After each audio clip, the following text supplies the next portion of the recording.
జమిలీ ఎన్నికల గురించి? జమిలీ ఎన్నికలు అనే కాన్సెప్ట్ బీజేపీ ఎప్పటి నుంచో అంటుంది. అయితే దాన్ని కార్యరూపం దాల్చడానికి ఇప్పుడు సీరియస్గా ప్రయత్నించింది. ఆల్రెడీ రామ్నాథ్ కోవింద్ కమిటీ వేసింది, కమిటీ నివేదిక ఇచ్చారు. ఆ నివేదికను కేంద్ర కేబినెట్ కూడా ఆమోదించింది. ఇప్పుడు పార్లమెంట్లో దాన్ని బిల్లు రూపంలో ప్రవేశపెడుతున్నాడు. ఇందులో 2 బిల్లులు ఉన్నాయన్నమాట. ఆ బిల్లులు ఏంటి, అసలు జమిలీ ఎన్నికలు అంటే ఏంటి, దాన్ని వ్యతిరేకించే వాళ్ళు ఎందుకు వ్యతిరేకిస్తున్నారు, అవి కావాలని కోరుకుంటున్న బీజేపీ కానీ దాన్ని సపోర్ట్ చేస్తున్న పార్టీలు కానీ ఎందుకు సపోర్ట్ చేస్తున్నాయి, దానివల్ల లాభం ఏంటి, నష్టం ఏంటి అనేది మనం బ్రీఫ్గా మాట్లాడుకుందాం. జమిలీ ఎన్నికలు అంటే సైమల్టేనియస్ ఎలక్షన్స్ అంటారు ఇంగ్లీష్లో.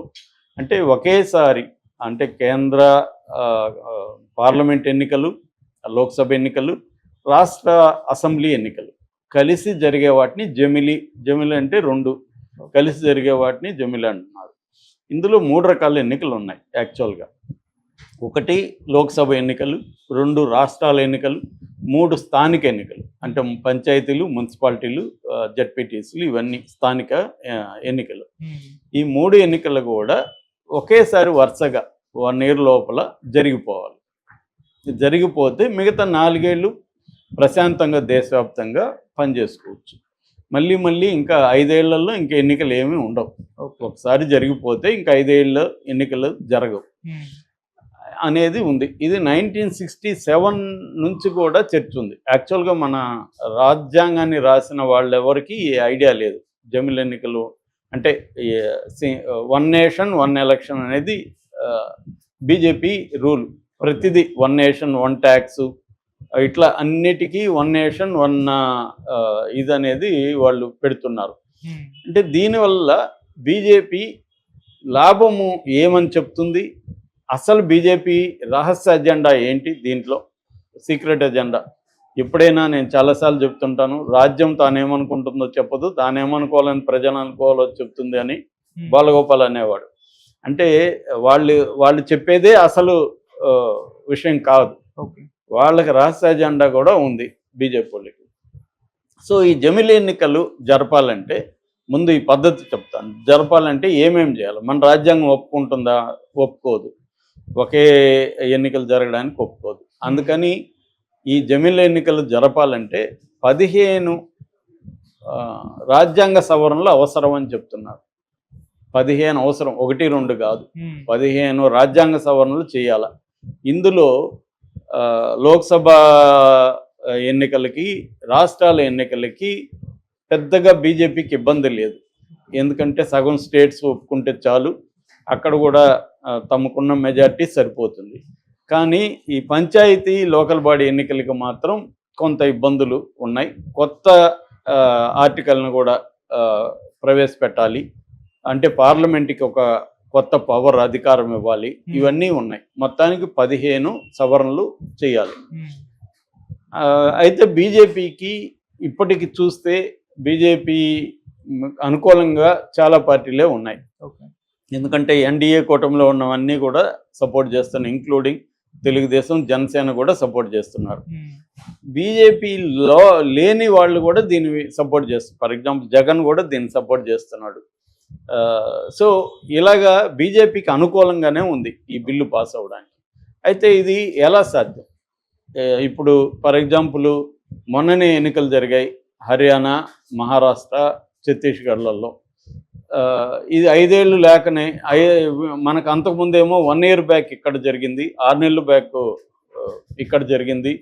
నెక్స్ట్ ఇయర్ బీహార్లో జరుగుతుంది, ఉత్తరప్రదేశ్లో జరుగుతుంది, నెక్స్ట్ ఢిల్లీలో జరుగుతుంది, వెస్ట్ బెంగాల్లో జరుగుతుంది, తమిళనాడులో జరుగుతుంది, కర్ణాటకలో జరుగుతాయి. ఇవన్నీ అంటే 2005, 6, 7 జరగబోతున్నాయి. ఇప్పుడు నువ్వు 2007లోనో 8లోనో జమిలీ ఎన్నికలు పెట్టావు అనుకో, అంతకుముందు 1 yearకి ముందే జరిగినాయి ఈ రాష్ట్రాల్లో, 2 yearsకి ముందే జరిగాయి. 5 ఏళ్ళు కాకముందే వీటినన్నింటినీ డిజాల్వ్ చేసేసి చేయాలి. అప్పుడు ఇబ్బంది కదా.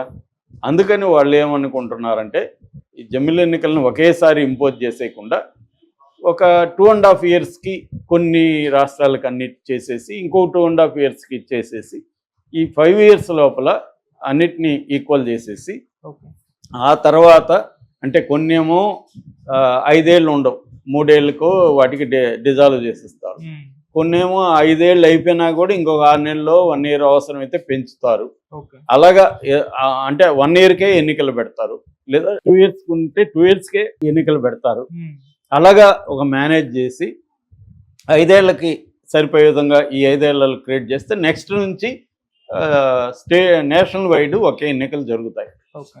ఇది ఎందుకు అసలు జమిలి ఎన్నికలు అవసరం ఏంటని బీజేపీ చెప్పేది ఏంటి అనేది చూస్తే బీజేపీ ఏం చెప్తుందంటే, బీజేపీ కానీ జమిలి ఎన్నికలను సపోర్ట్ చేసేవాళ్ళు, ఇప్పుడున్న ఎన్నికలు ఏంటంటే నిరంతరం ఎన్నికలు జరుగుతూ ఉండడం వల్ల గవర్నెన్స్ దెబ్బతింటా ఉంది. గవర్నెన్స్ ఎన్నికల మీద ఫోకస్ చేస్తున్నాయి.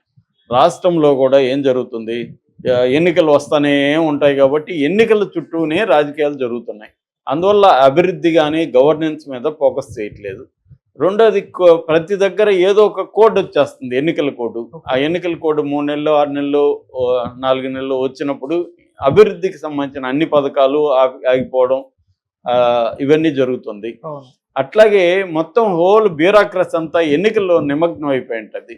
దీనివల్ల బ్యూరోక్రసీ పనిచేయట్లేదు సరిగ్గా. అట్లాగే ఖర్చు, ఒక కేంద్ర ప్రభుత్వం పార్లమెంట్ ఎన్నికలు చేయడానికి దాదాపు 4,000 నుంచి 5,000 కోట్ల వరకు ఖర్చు పెడుతుంది.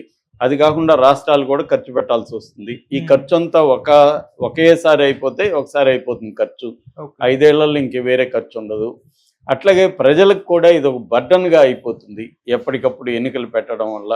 సో ఇవన్నీ లేకుండా 5 ఏళ్ళకి ఒకసారి పెట్టేసుకుంటే మనం మిగతా టైం అంతా కూడా ఈ పార్టీలు కానీ ప్రభుత్వం కానీ బ్యూరోక్రసీ కానీ మొత్తం కూడా పరిపాలన మీద, గవర్నెన్స్ మీద, అభివృద్ధి మీద, ప్రజల సంక్షేమం మీద పనిచేయచ్చు అనేది వాళ్ళు చెప్తున్నది. ఇది విన్నప్పుడు బాగుంది కదా అనిపిస్తుంది ఎవరికైనా, దీంట్లో తప్పేం కనబడలేదు కదా, బాగుంది కదా అనిపిస్తుంది.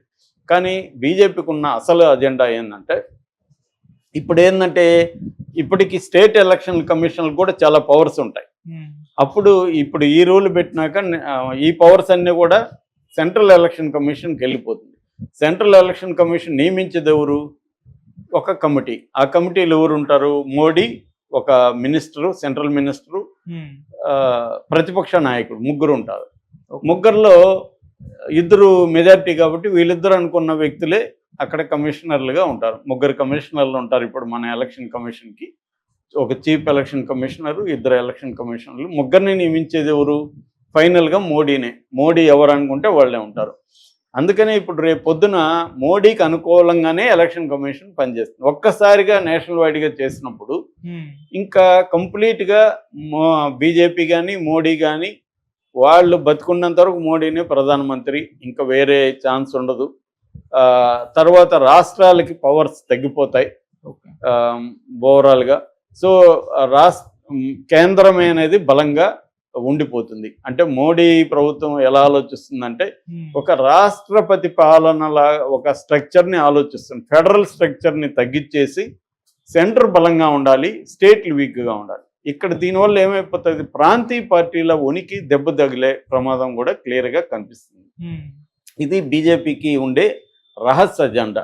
అంటే లాంగ్ టర్మ్లో వాళ్ళు ఏంటంటే అన్నీ కూడా ఇప్పుడు కొన్ని ల్యాండు, ఎడ్యుకేషను ఇలాగ చాలా ఏంటంటే స్టేటు జాబితాలో ఉంటాయి, కొన్నేమో మిక్స్డ్ దీంట్లో ఉంటాయి, కొన్నిటికి కేంద్ర ప్రభుత్వం, స్టేట్ ప్రభుత్వం ఉంటాయి. వీటన్నిటినీ లాగేసుకుంటుంది.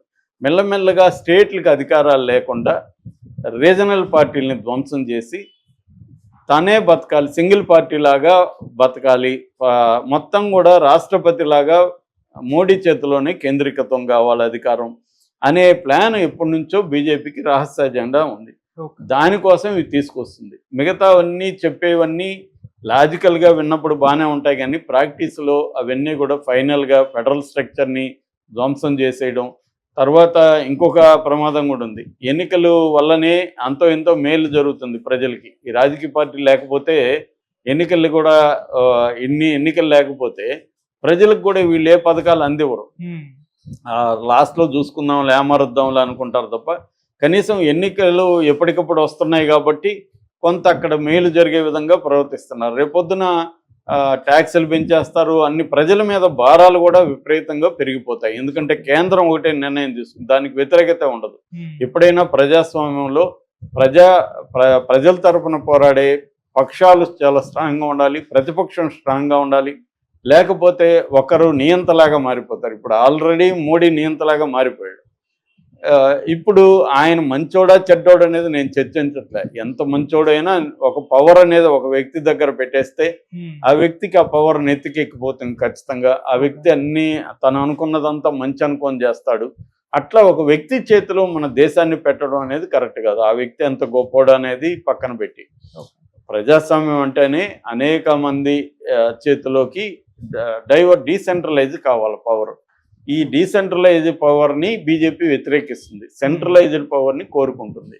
ఇక్కడ విషాదం ఏమంటే, ఒకప్పుడు ఎన్టీ రామారావు కేంద్రం మిథ్య, కేంద్ర అధికారానికి వ్యతిరేకంగా పోరాడతానని చెప్పిన తెలుగుదేశం పార్టీ సపోర్ట్ చేయడం,